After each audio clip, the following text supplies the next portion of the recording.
नमस्कार। अंतर्राष्ट्रीय खबरों के हमारे इस बुलेटिन में आपका स्वागत है। मैं हूं चंद्रशेखर जोशी। इस बुलेटिन में हम आपको रूबरू करवाते हैं दुनिया भर की हलचल से। तो आइए शुरुआत करते हैं और सबसे पहले देखते हैं अंतर्राष्ट्रीय सुर्खियां। फलस्तीन को अलग देश का दर्जा दिए जाने से इजराइल का इनकार। प्रधानमंत्री नेतन्याहू ने कहा, ऐसे किसी भी देश का करेंगे विरोध जो इजराइल की सुरक्षा की नहीं देता है गारंटी। कहा, संघर्ष के बाद क्षेत्र की सुरक्षा का नियंत्रण अपने पास रखेगा इजराइल।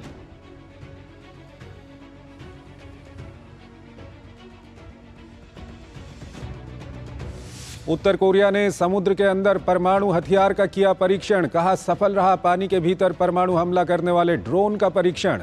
दक्षिण कोरिया, अमेरिका और जापान पर क्षेत्र में तनाव बढ़ाने का लगाया आरोप।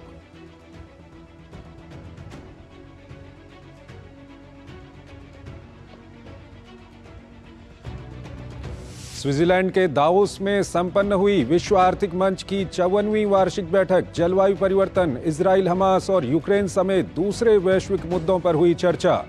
एआई के बढ़ते दुरुपयोग को रोकने की जताई गई प्रतिबद्धता।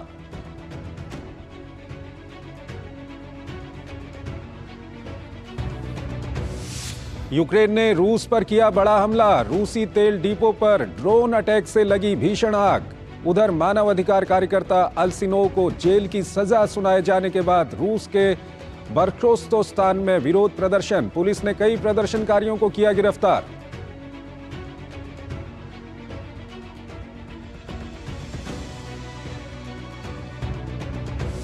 संयुक्त राष्ट्र के विश्व पर्यटन संगठन ने कहा, 2024 में अंतर्राष्ट्रीय पर्यटन का स्तर महामारी से पहले की दरों से होगा थोड़ा अधिक। एशिया में अपेक्षित पुनरुत्थान से मिला बढ़ावा।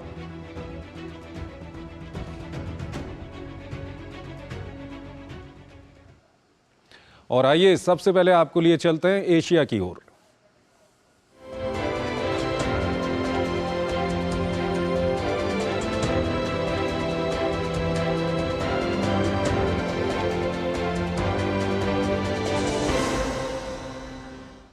गाजा में हमास के खिलाफ इजराइल का सैन्य अभियान लगातार जारी है।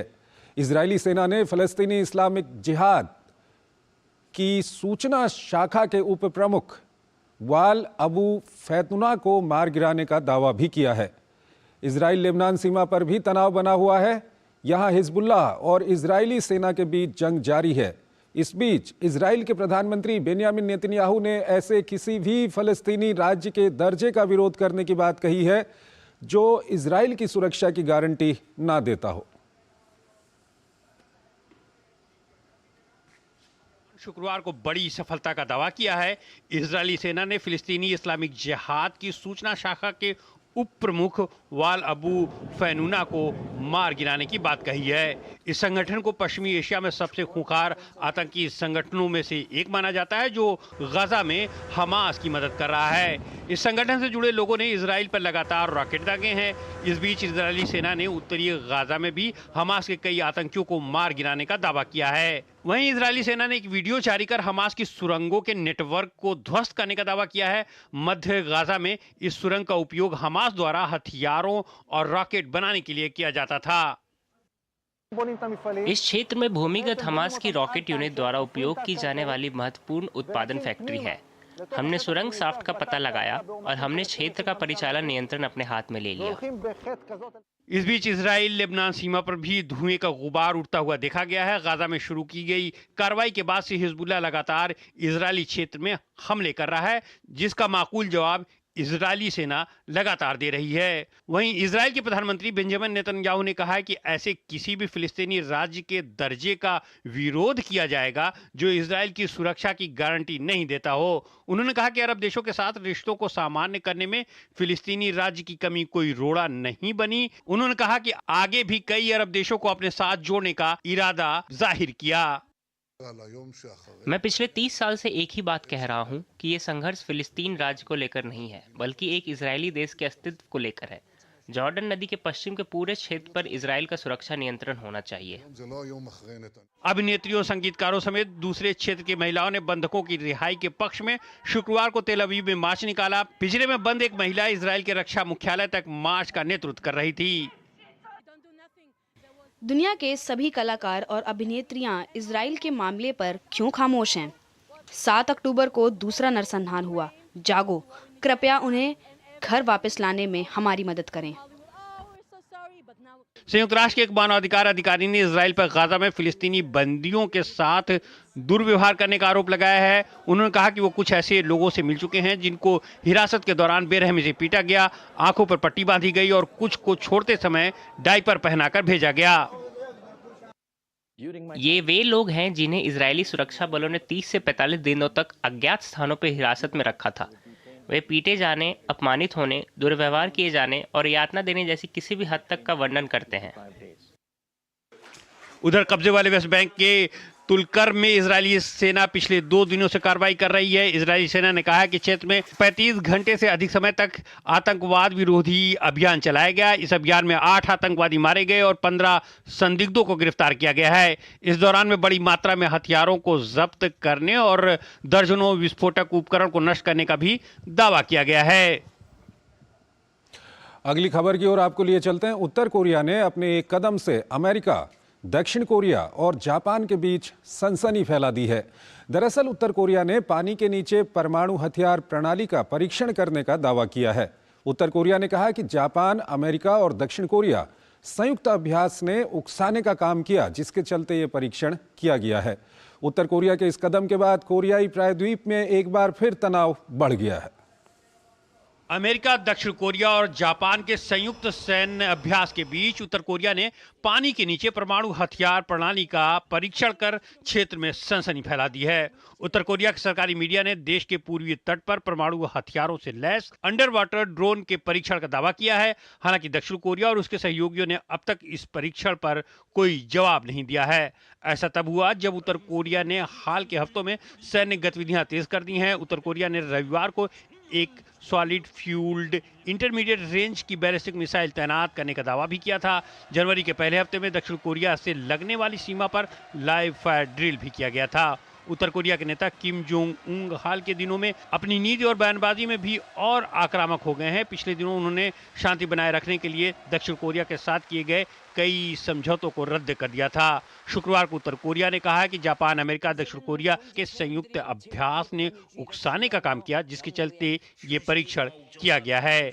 प्योंगयांग द्वारा हाइपरसोनिक मिसाइल के नवीनतम प्रक्षेपण के बाद दक्षिण कोरिया, अमेरिका और जापान ने संयुक्त रूप से सोमवार और बुधवार के बीच अमेरिकी परमाणु संचालित विमान वाहक पोत USS कार्ल विंसन को शामिल करते हुए नौसैनिक अभ्यास किया।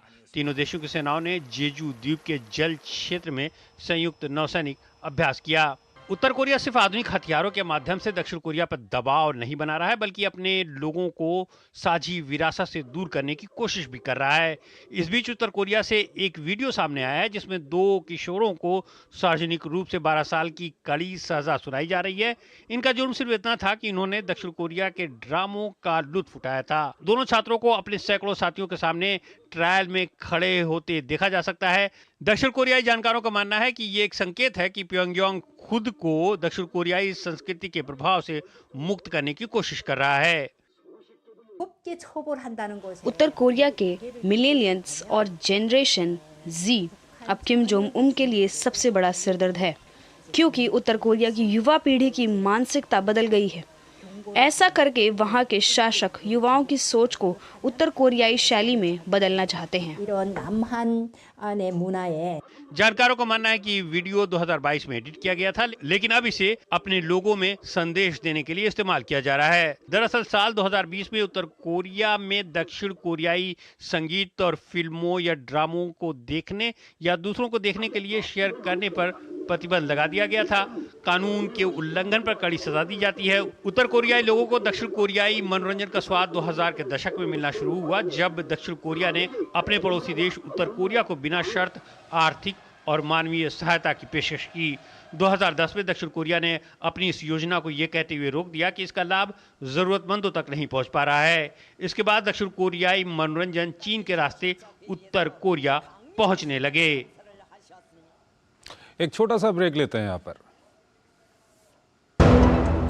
रुड़की उत्तराखंड निवासी राजीव जैन पहुंचाएंगे हर राम भक्त के घर बिल्कुल निःशुल्क हर किवारी गंगाजल। दुकानदार भाई संपर्क करने के लिए हरिद्वारगंगाजल.com पर जाएं। साल बरस और सदी नहीं, एक युग गुजर जाएगा, उम्र न पूछो वंडर की, जब फर्क नजर आएगा। वंडर सीमेंट, फर्क नजर आएगा।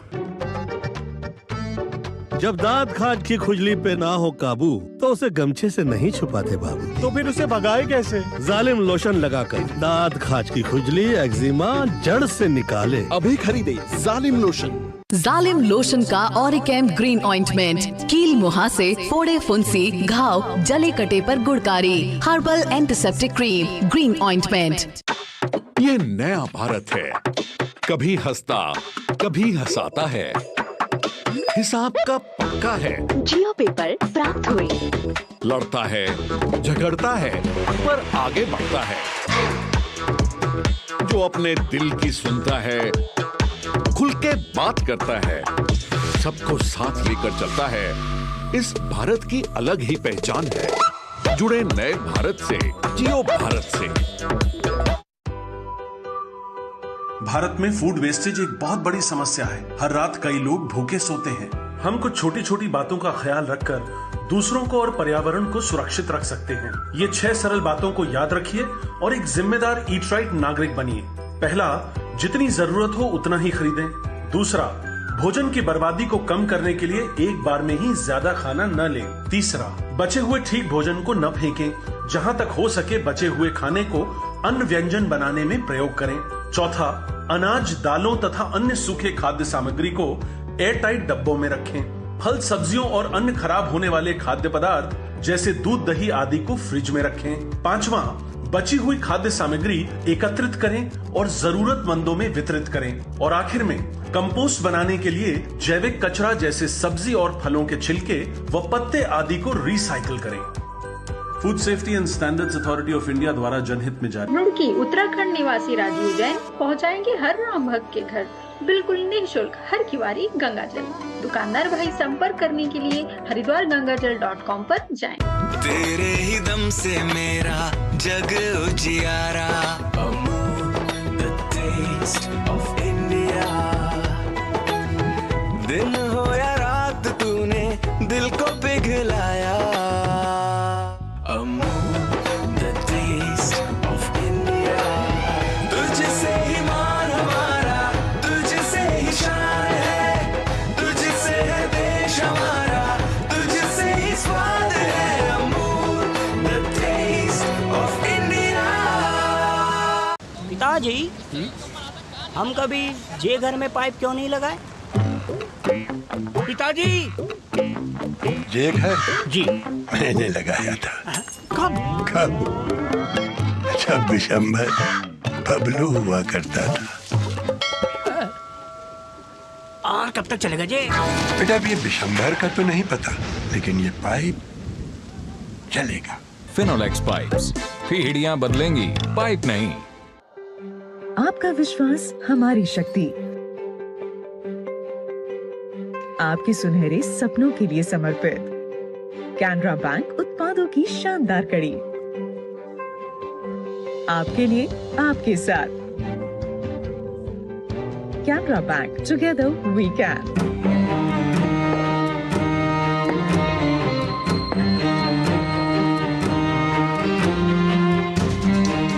कब तक आप ऐसे फ्यूचर का टेंशन लेकर चलते रहेंगे? LIC के न्यू पेंशन प्लस के साथ अपनी पेंशन का प्लान बनाइए, क्योंकि ये प्लान आपके फ्यूचर के लिए मार्केट लिंक्ड वेल्थ क्रिएट करता है। और तो और, इस प्लान में गारंटीड एडिशंस के साथ पेंशन पाने के कई ऑप्शंस भी हैं, so that you grow young and tension free. LIC, हर पल आपके साथ। स्वागत है आपका ब्रेक के बाद, और आइए अब आपको लिए चलते हैं यूरोप की ओर।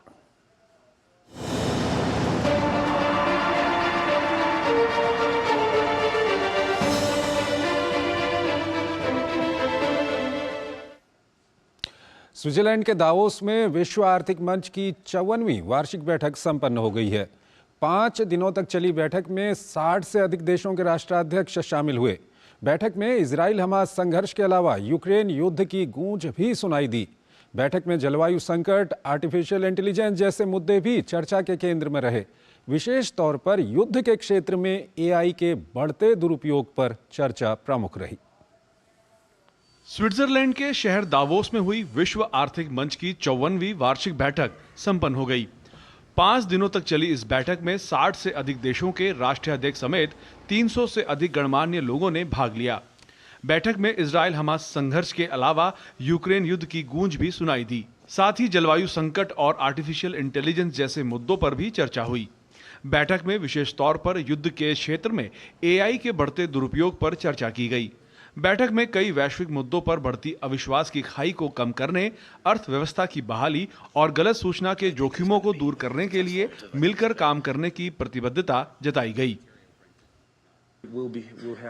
अब एआई का विश्व सुरक्षा पर गहरा असर पड़ेगा। हम जैसे पहले दुनिया को संचालित कर पाते थे, एआई के आने के बाद उसमें बहुत परिवर्तन आएगा। एआई की वजह से हम अपने दुश्मनों का बिल्कुल नया रूप देखेंगे और ये दुनिया 2 गुटों में बंट जाएगी। पहली जो एआई का सदुपयोग करेगी और दूसरी जो दुरुपयोग। विश्व व्यापार संगठन की अध्यक्ष ने आशा जताई कि साल 2024 व्यापार जगत के लिए पिछले साल की तुलना में कहीं अधिक बेहतर होगा। मुझे लगता है बहुत सारी अनिश्चितताएं हैं जिसके कारण पूर्वानुमान लगाना कठिन है। हालांकि मैं थोड़ा जोखिम लेना चाहती हूं और कहूंगी कि 2024 2023 से बेहतर होगा। 2023 में हमने जो देखा उससे काफी बेहतर होगा, बशर्ते कोई भीषण युद्ध न छिड़ जाए। वहीं बैठक के समापन सत्र को संबोधित करते हुए मंच के अध्यक्ष बोर्गे ब्रेंडे ने इस बात पर जोर दिया कि कोई भी देश विश्व की किसी भी समस्या का सामना अकेले नहीं कर सकता। आज कोई भी ऐसा देश, कंपनी या समुदाय नहीं है जो वैश्विक झटकों से अछूता रह जाए, और जब अवसरों का भी लाभ उठाने की बात आती है तब भी आप अकेले ऐसा नहीं कर सकते हैं। विश्व की आर्थिक मंच की बैठक में दुनिया भर में चल रहे संघर्ष के विषय के अलावा भी सम्मेलन में भाग लेने वाले केंद्रीय बैंकों के अधिकारी, आर्थिक जगत से जुड़े लोगों ने ब्याज दर की बदलती नीतियों, बढ़ते कर्ज के साथ वैश्विक आर्थिक साझेदारी पर भी चर्चा की। अगली खबर की ओर चलते हैं। रूस और यूक्रेन की जंग जारी है। यूक्रेन ने रूस पर ड्रोन हमला कर दिया है। यूक्रेन के ड्रोन अटैक के चलते रूसी तेल डिपो में भीषण आग लग गई। यूक्रेनी सीमा से लगभग 60 किलोमीटर दूर स्थित शहर क्लिंसी में हुए ड्रोन हमले के बाद 6000 क्यूबिक मीटर की कुल क्षमता वाले 4 तेल भंडारों में आग लग गई। इस शहर की आबादी करीब 70,000 है। और वहीं रूसी क्षेत्र बर्कोस्तान में 3 दिनों से विरोध प्रदर्शन हो रहा है। वहां की एक कोर्ट ने 17 जनवरी को ह्यूमन राइट एक्टिविस्ट अल्सिनो को जेल की सजा सुनाई। इसके बाद उनके समर्थकों ने विरोध प्रदर्शन शुरू कर दिया। शुक्रवार को पुलिस ने 7 प्रदर्शनकारियों को गिरफ्तार किया।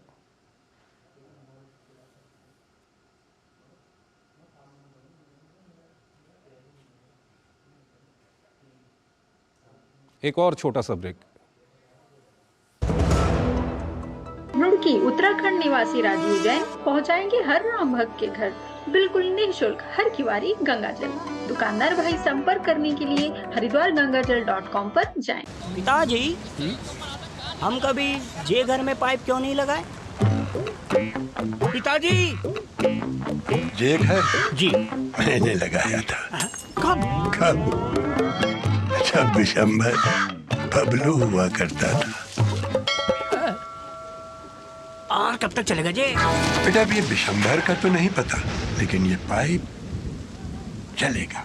फिनोलेक्स पाइप्स, पीढ़ियां बदलेंगी, पाइप नहीं। साल, बरस और सदी नहीं, एक युग गुजर जाएगा। उम्र न पूछो वंडर की, जब फर्क नजर आएगा। वंडर सीमेंट, फर्क नजर आएगा।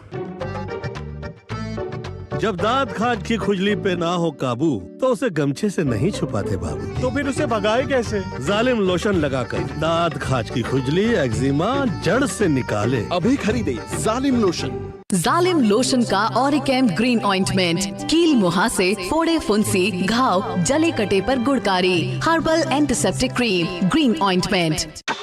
ये नया भारत है, कभी हंसता कभी हंसाता है, हिसाब का पक्का है। जियो पेपर प्राप्त हुए। लड़ता है, झगड़ता है, पर आगे बढ़ता है। जो अपने दिल की सुनता है, खुल के बात करता है, सबको साथ लेकर चलता है। इस भारत की अलग ही पहचान है। जुड़े नए भारत से, जियो भारत से। ग्रामीण अर्थव्यवस्था के संरक्षक agriculture insurance company of India.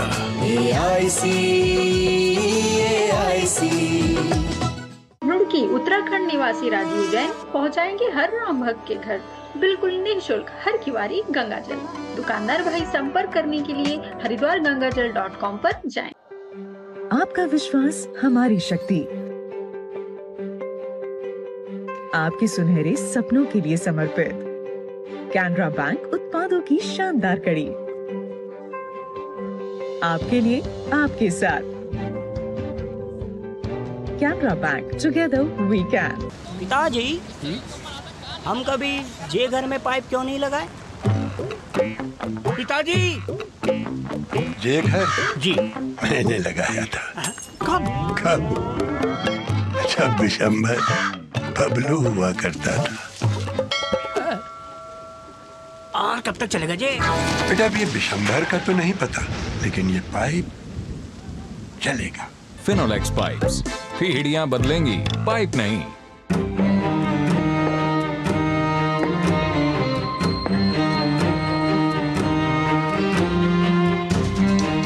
कब तक आप ऐसे फ्यूचर का टेंशन लेकर चलते रहेंगे? LIC के न्यू पेंशन प्लस के साथ अपनी पेंशन का प्लान बनाइए, क्योंकि ये प्लान आपके फ्यूचर के लिए मार्केट लिंक्ड वेल्थ क्रिएट करता है। और तो और इस प्लान में गारंटीड एडिशंस के साथ पेंशन पाने के कई ऑप्शंस भी हैं, so that you grow young and tension free. LIC, हर पल आपके साथ। स्वागत है आपका ब्रेक के बाद, और आइए अब आपको दिखाते हैं अफ्रीका नामा।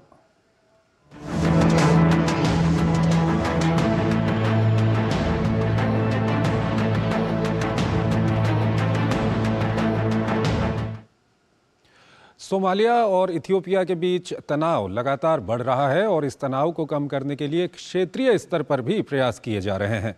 8 अफ्रीकी देशों के संगठन IGAD यानी विकास के लिए अंतर सरकारी प्राधिकरण के राष्ट्राध्यक्षों ने युगांडा के एंतेबे में इसके लिए मुलाकात की, लेकिन कोई हल नहीं निकाल पाए। आइए आपको दिखाते हैं सोमालिया और इथियोपिया के बीच तनाव के कारणों को बताने वाली ये खास रिपोर्ट। सोमालिया और इथियोपिया के बीच बढ़ते तनाव को कम करने के लिए क्षेत्रीय स्तर पर प्रयास शुरू जरूर हुए हैं, लेकिन फिलहाल इसमें कोई सफलता मिलती नहीं दिखाई दे रही है। राजनयिक संकट को कम करने के लिए 8 अफ्रीकी देशों के संगठन IGAD यानी विकास के लिए अंतर सरकारी प्राधिकरण के राष्ट्राध्यक्षों ने युगांडा के एंतेबे में मुलाकात की। हालांकि सोमालिया ने सोमालीलैंड के साथ हुए विवादित समझौता बिना रद्द किए इथियोपिया के साथ किसी तरह की मध्यस्थता से इनकार कर दिया है। इथियोपिया ने इस साल 1 जनवरी को सोमालीलैंड के साथ एक समझौता किया था। यह समझौता जमीन से घिरे इथियोपिया को समुद्र तक पहुंच प्रदान करता है। दोनों देशों के बीच छिड़ी जुबानी जंग के बीच अफ्रीकी संघ ने दोनों पक्षों से संयम बरतते हुए सार्थक संवाद से मामले का समाधान ढूंढने का सुझाव दिया था। बैठक में जिबूती, केनिया, सोमालिया, सूडान, दक्षिण सूडान के प्रतिनिधि शामिल हुए। हालांकि इथियोपिया ने देरी से जानकारी मिलने का हवाला देते हुए बैठक में शिरकत नहीं की। हमने दोनों पक्षों से 14 दिनों के भीतर आमने सामने बैठकर बातचीत का आह्वान किया है। दोनों पक्ष सार्थक बातचीत के जरिए मामले का हल निकालने की कोशिश करें। उधर इथियोपिया ने समझौते को अंतर्राष्ट्रीय नियमों का घोर उल्लंघन बताने वाले अरब लीग के बयान को खारिज कर दिया है। अरब लीग का इस तरह का बयान ना ही समूह और ना ही उसके सदस्यों को शोभा देता है। अफ्रीका के लोग अपने मामले को सुलझाने में सक्षम हैं। उन्हें ऐसे बयानों से बचना चाहिए। सोमालिया ने अंतर्राष्ट्रीय समुदाय के समर्थन की गुहार लगाते हुए समझौते को अपनी संप्रभुता और क्षेत्रीय अखंडता का उल्लंघन बताया है। सोमालीलैंड अदन की खाड़ी के सामने एक पूर्व ब्रिटिश संरक्षित राज्य है। इसने 1991 में सोमालिया से अपनी स्वतंत्रता की घोषणा कर दी थी। हालांकि अंतर्राष्ट्रीय समुदाय ने इस कदम को कभी मान्यता नहीं दी। समझौते के तहत सोमालीलैंड अपने तट के 20 किलोमीटर के हिस्से को 50 वर्षों के लिए इथियोपिया को पट्टे पर देने पर सहमत हुआ है। इथियोपिया इस इलाके में नौसैनिक अड्डा और वाणिज्यिक बंदरगाह स्थापित करना चाहता है। सालों से इथियोपिया समुद्र तक पहुंचने के लिए इरिट्रिया से मांग कर रहा है। दरअसल इरिट्रिया कभी इथियोपिया का हिस्सा हुआ करता था, लेकिन 3 दशक के लंबे युद्ध के बाद इरिट्रिया ने 1993 में खुद को स्वतंत्र राष्ट्र घोषित कर दिया। हनफ अफ्रीकी देश वर्तमान में अपने अधिकांश समुद्री व्यापार के लिए पड़ोसी जिबूती पर निर्भर करता है। ये मामला तब और गर्मा गया जब प्रधानमंत्री अबी अहमद ने बयान दिया कि इथियोपिया बलपूर्वक अपना लक्ष्य हासिल करने की कोशिश कर सकता है। क्षेत्र में बड़ी शक्तियों का भी दखल है। अमेरिका ने मामले पर चिंता जताई है, कहा है कि सोमालीलैंड को मान्यता देने की इथियोपिया की मंशा परेशान करने वाली बात है। सोमालिया में बड़ी भूमिका निभाने वाले तुर्की उसके साथ खड़ा है। मिस्र भी सोमालिया के साथ खड़ा दिखाई देता है। तो अंतर्राष्ट्रीय खबरों के हमारे इस बुलेटिन में आज इतना ही। आप हमारी पूरी टीम को इजाजत दीजिए। नमस्कार।